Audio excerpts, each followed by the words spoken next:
خندق کی کھدائی کے بعد آپ صلی اللہ علیہ وسلم نے 3000 مسلمانوں کا لشکر ترتیب دیا۔ ابو سفیان نے اپنے لشکر سمیت جب مدینہ منورہ کے قریب پہنچا تو خندق دیکھ کر پریشان ہوا اور مجبوراً شہر کے باہر پڑاؤ تو گھیرا ڈال لینا۔ مسلمانوں کا ہر دستہ اپنی اپنی جگہ خندق کی دیکھ بھال کر رہا تھا۔ دونوں طرف سے کبھی کبھار تیروں اور پتھروں کا تبادلہ ہو جاتا تھا۔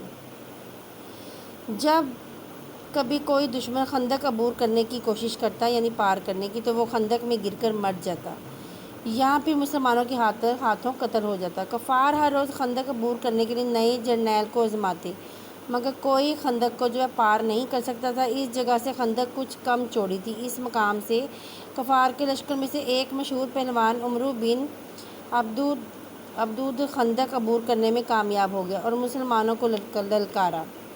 حضرت علی رضی اللہ عنہ نے بہادری سے مقابلہ کر کے اسے موت کے گھاٹ اتار دیا۔ بنو قریظہ مساکن مدینہ کی روح سے مسلمانوں کے حلیف تھے۔ یہود کے جلا وطن قبیلہ بنو نذیر کا سردار حیy بن اخطب بنو قریظہ کے لوگوں کے پاس آیا اور انہیں مسلمانوں کے خلاف بھڑکانے میں کامیاب ہو گیا۔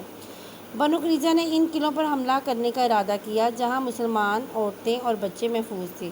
ایک یہودی حملہ کرنے کی غرض سے آیا تو آپ صلی اللہ علیہ وسلم کی پھوپھی حضرت صفیہ رضی اللہ تعالیٰ عنہ نے اسے ہلاک کر دیا اور اس کا سر قلم کر کے یہودیوں کی طرف پھینکا۔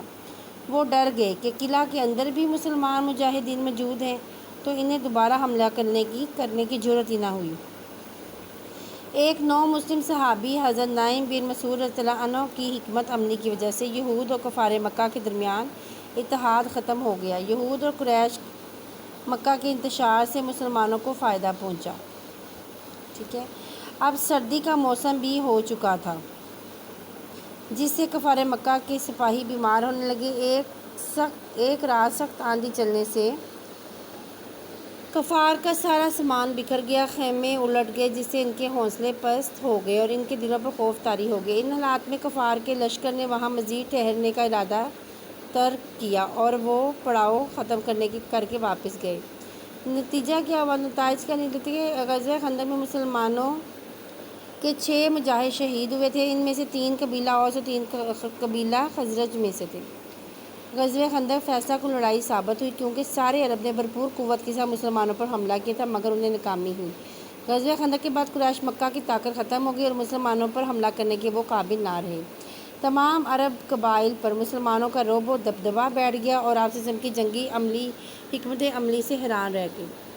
غزوہ خندق کے بعد عرب قبائل نے بڑی تیزی سے اسلام قبول کرنا شروع کر دیا۔ غزوہ خندق سے ہمیں یہ سبق ملتا ہے کہ ہمیشہ اللہ تعالیٰ ان لوگوں کے ساتھ ہے جو حق اور صداقت پر قائم ہو اور ثابت قدم رہیں۔